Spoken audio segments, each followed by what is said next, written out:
the walking cane versus your umbrella.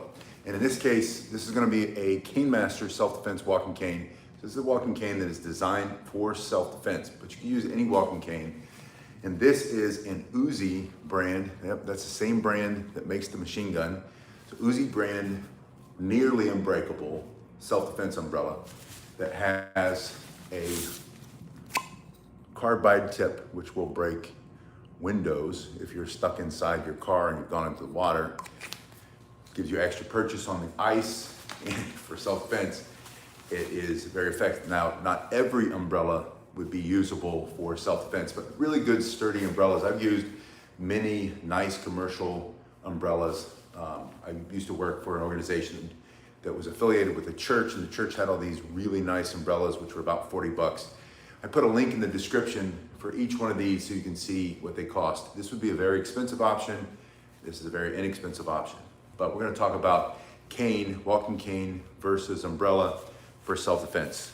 And I'll tell you what my opinion is, what I think is best, or what the attributes are that make one better than the other, depending on the situation. And then you come up with your own opinion and then put it in the comment section. Once you decide what you think is best, cane versus umbrella for self-defense. We're talking about the walking cane first, specifically this kind of cane that has a crook on the end. And with the crook, you're able to spin it a little bit. And you don't spin it to do fancy moves or to stop somebody from coming close. It's not spinning in order to stop somebody. It's spinning to stop somebody when you are bringing it across his temple or his cheek or into his neck for self-defense. So one of the features of the walking cane, which you're not going to see on your umbrella, is this crook. Now they do make umbrellas with a crook, but I don't have an umbrella like that that has a sturdy enough crook. The one that I have will easily break.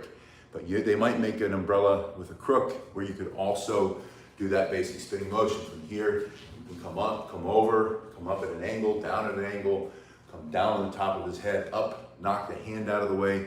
So that basic spinning motion, that's a feature on a self-defense walking cane, like this Cane Master's cane, that you're not going to get on some umbrellas. The second thing is you can bring it straight up between his legs and then smack it down on the top of his head for self-defense. This motion, bringing it up and catching him off guard, he's coming in, your other hand's up, you say back up, you're too close, he keeps coming, he's trying to hurt you, stab you, slash you. And one thing that these two do share in common are the length. So when we talk about length advantage or reach advantage over something like this, and the reason we're talking about this is, I didn't mention this to start because someone will obviously bring it up. Why don't you just carry a gun? Just pull out your gun and shoot them. That's what you should do. Well, these are for non-permissive environments. These are good gray man, gray woman option, an option that you would carry with you when you don't want to stand out to show that you have a self-defense tool. These are the only options for a lot of places around the world, like most of Europe, Canada, a lot of Central and South America, where it's very difficult to get a permit to carry a weapon. Now in the United States, we have in most states very liberal gun laws, and a lot of people can conceal carry. So if that's what you're thinking, oh, I just carry a gun, and you can't see the value in this, then maybe it's not the right video for you. But if you've been wondering, should you carry a cane for self-defense or an umbrella, then we're gonna kind of cover that. So we have the reach advantage. It's about the same for both. With this cane, you can do that same, or the umbrella, you can do the same first motion, catching someone off guard, maybe catch him between the legs, up under the chin, maybe he's reaching and you smash that arm, bring it up here. Now, one of the biggest differences that I'll show you right from the start is that this hard hickory walking cane made by Cane Masters is going to hit a lot harder than this umbrella made by Uzi. Now, it's very sturdy, it's very strong, it's heavy, it's got this nice tip. If you take this off, that will do a lot of damage. Obviously, that's not plastic, that's metal. It's a hard metal, hardened steel, or carbide or something. I think you'd have to look in the description to figure that one out. But it's hard, I'll tell you that. This will cut, this will break, this will go through a lot of stuff. Yeah, Aaron says he typically carries a handgun, so do I, almost everywhere I go. And in non-permissive environments, you carry your cane. So do I. I carry a cane, and I also have started carrying this umbrella, which is why I thought we might want to talk about the difference between the walking cane and the umbrella and which one's better. Hey Bill, it's good to see you. So from here, I can do that same first motion, but when you hit, because of the material, because it's inside, I'm gonna open it real quick. And you know, you can use this to strike with. I've seen some people say that, or you put that in his face to obstruct his view. I just disappeared. Magic trick. Intercept his strike, and yeah, that one. And this is really sturdy. This shaft is extremely sturdy, and of course you still have that point on the end, so you can do that. You can open it up in a way that you can't do with your walking cane to obscure his view or intercept a strike or maybe a slash. And he's going to cut through that with his knife. He's not going to cut through those metal pieces in here, these spines, whatever those are called on an umbrella. I'm sure there's some term I don't know. But what I was going to show you was when you go to strike with your cane, like a cane master's cane for self-defense, made out of hickory or oak, as opposed to using this when it's closed, you can see on the inside, and I'm going to close it back in a second, these are absorbing a lot of the impact of the strike, that and the material. So when you do strike with your umbrella, whether it's this Uzi style, and again, the links are in the description if you want to see all the specifications on either cane self-defense tool or umbrella self-defense tool. When you hit, that absorbs all that material, and those spines absorb a lot of that impact. So you can do this motion, and if you catch him with that tip, especially if you pull the plastic cover off, that might just come flying off anyway. And from here, you bring that up, that's gonna do damage. You can turn your hand and quickly bring it down on the top of his head. And the nice thing about this umbrella, especially this Uzi umbrella, is it's very heavy. So this cane master's cane, if you bring that up and crack him down on top of his head, that hard piece of hickory is going to stop him for self-defense, or at least it's going to slow him down. You might have to strike a couple times in self-defense to keep him off of you, but this is going to be very effective. This also feels, to me, like it would be very effective. You can also bring in these same strikes. You're just not spinning it the way you would if you were spinning it through your hand, because you're holding it on the crook.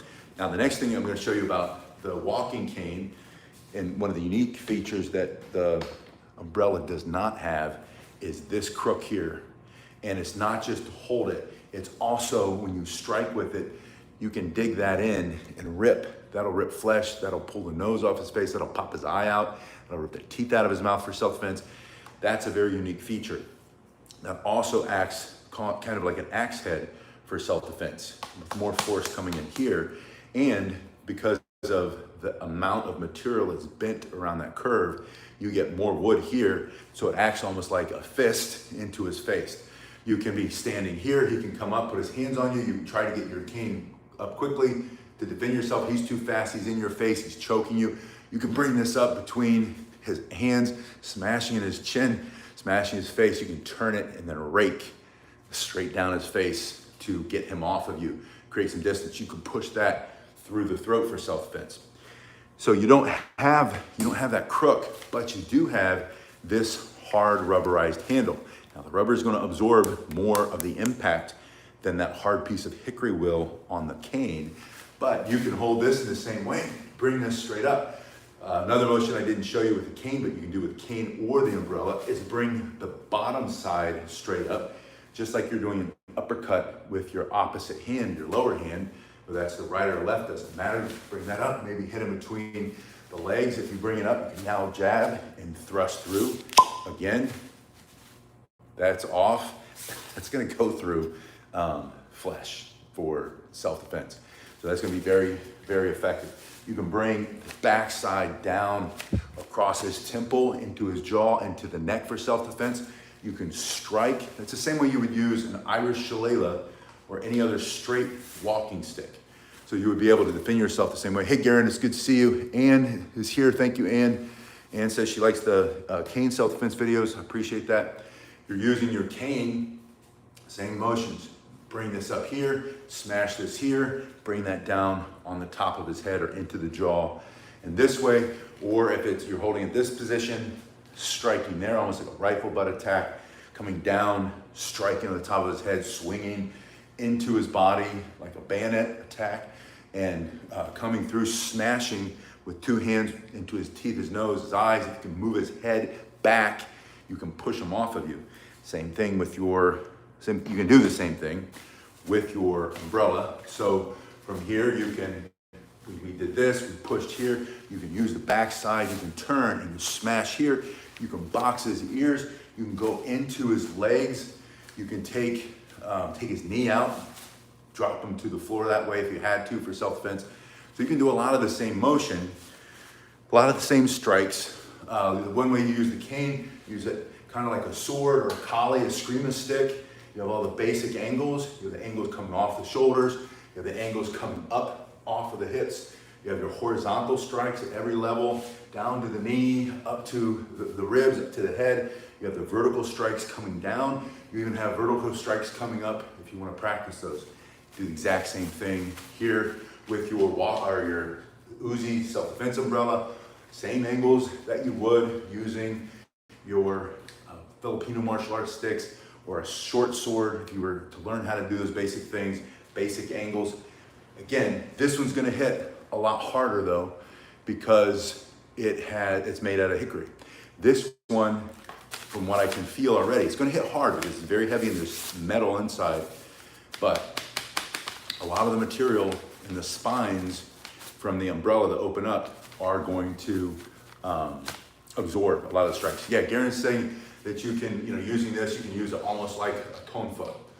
A tonfa is an Okinawan style, like the side handle baton police officers carry, the PR-24. So it has a handle on the side that you can use that you wouldn't be able to use with the umbrella. Now, those are some of the basic strikes. There's so many things that you can do with either one. Some of the benefits of this one that I see over this is that this is a medical device, and especially in most countries now, especially most Western countries, you can carry these everywhere you go. You can carry it, and then you don't need to have a doctor's note with you to say that yes, you do need a cane. It's a medical device. Especially in the United States, the privacy laws allow you to not have to share your medical history, and because it's a medical device, especially with the Cane Master self-defense cane. And if you go to the Cane Master's site, which is the link is in my description, you'll find on there, they have a list. They spell out the laws very clearly so you can understand it. You can either buy one of their little $10 cards to put in your wallet or your purse or your bag, or you can write it down and copy it yourself if you wanted to, if you didn't want to spend the $10. I recommend if you're going to get a Cane Master's cane, you get one of those cards and stick it in your wallet. This one, you're not able to bring it in as many places, especially with that. You might not get this on a plane with that. In fact, I think if you, I don't know, I haven't tried it. This costs, I think it's less than $70 now. It used to be less than 50. Prices go up everywhere, inflation, right? Everybody's charging prices. It's less than $60, I think. But you can find the exact price if you go to the link in the description. I don't want to lose whatever that was that I paid for it. So I'm not taking this in the TSA. This lives in my car because I live in a very rainy state here in Southern Florida. We get rain all the time. I'm always using this as its original function as an umbrella. And it's nice to know that I have something I can defend myself with. So I can do this. Hey, Philly, Fathead, Simplify, it's good to see you. So you can use this, you can carry this probably more places, you can carry almost anything else. This, you can still wins. This is the medical device. You're gonna be able to carry this everywhere you go. The other benefit that I see is, this is nice and heavy, but I think it's almost too heavy for self-defense, especially as we get older. I like the weight of a good Cane Master self-defense cane. This one's hickory, and you can get one of these. One of the basic canes, the one I like the most is the Dojo training cane, which is about the same price as this one. So you can get them for about the same price, but you can spend a lot more and you can personalize it. You can have it made out of whatever wood you want. The point is these will be lighter. These are going to move through the air faster. You're going to be able to defend yourself I think the benefit of this one, the cane master's cane, is that it is going to be more effective in self-defense with the strikes. It has more features because of the crooked handle, and it allows me to do more things than this. Now, the other question that might change the whole scenario for you is, do you feel comfortable carrying a walking cane if you don't use one for mobility? And if you do use one for mobility, one thing that I'll explain to you is that if you have a cane that you can lean on, you can use the other hand to defend yourself with, and you can fight with one cane. And so if you use it for mobility, you might be used to it, it doesn't matter. You really, really like this one. But let's say you're not at the point where you're using one of these. You don't have a hip replacement like I have. You don't have days where the other hip hurts so bad that you feel more comfortable using your walking cane. If that's true for you, and you don't feel like this is going to fit your style or whatever the words are, that you're not comfortable carrying a cane, you see the value in it as a self-defense tool, you're just not ready to carry it, then this is almost the perfect alternative. This is an umbrella, unless you live in an area where it never rains, and lucky you, but you live in the desert. For a lot of us, especially if you're in Europe, especially if you're in England, London, Ireland, Germany, where it does rain a lot, and you're not allowed to carry almost any self-defense tool, you can carry it. It might not be this Uzi brand with the pointy tip, but they do make really solid $40, $50 commercial or golfer's umbrella that are nearly indestructible. And you can find them online. Once you find them, and then it's going to be just as good as this one. I have another one it's in storage that was in the martial arts school, and we would train with what we call improvised weapons of self-defense. We would beat the snot out of the heavy bags, the leather bags, the ones, not the soft bags, but the hard bags. And then we would pressure test against each other, and it would take a beating, and it wouldn't bend, it wouldn't break. Another story, I was in a store and I saw a whole bunch, and I saw they were on the display, and I thought, wow, that's a great price. They looked super sturdy because it was a hardware store, and I picked one up and I went like this and folded it in half. Luckily, it was only $9, so I bought it because it was my mistake. But you gotta test it. Not every umbrella is gonna work for self-defense. Most cheap ones are not, but a good umbrella is not gonna be hundreds of dollars. A good cane is, but a good umbrella could be $40, $50, $60, $70. And then you buy it once and you'll have it for 15, 20 years. And you'll be able to defend yourself with it. So if the question comes down to, yes, I see the value in fighting with a cane for self-defense, but I don't like the look yet, I'm not ready to do that. And maybe you'll be ready one day. I think we all get there eventually. But you want something to carry that you can't carry a gun, you can't carry a knife, you can't carry a pair of nunchucks, you can't carry a tonfa, you can't carry a long staff or quarter staff, but you can't, or brass knuckles or whatever, but you can carry a good solid golfer's umbrella, then that might be the answer for you. So cane versus umbrella, best for self-defense. Which is best for self-defense? I think this is best as far as techniques go and properties and all the qualities of the material and all that and all of the features of the cane. But if you want something that's almost as good, because this is almost as good as this, and you like the look of it, you think this makes you look old. I was trying to not say it. You think it makes you look weak. That's fine. You're not to the point yet where you really don't care what other people think. And you want something that's kind of in the middle, this might be your best option. This has the same length, it has a lot of the same features. This is gonna hit very hard. You can shove that through someone's face to knock them back. You can hit them in the solar plexus. You can hit them in this position. You can hit them in that position. You can bring it up. You can bring it down over the top of his head. You can use it the same way you would a sword. You can use it with two hands like a bayonet, smashing through like a rifle butt attack. And you can defend yourself just about as well with this as you can with this. But this fits your style or lifestyle better, then maybe that's the choice for you. But what I want you to do to help me out, because this is how the channel grows and this is how we can continue the conversation, is please put in the comment section, what do you think is best? So not just the chat, but in the comment section, what's your choice, cane versus umbrella for self-defense? You guys have been awesome. Thank you so much for being here. I'll see you tomorrow night. Thank you.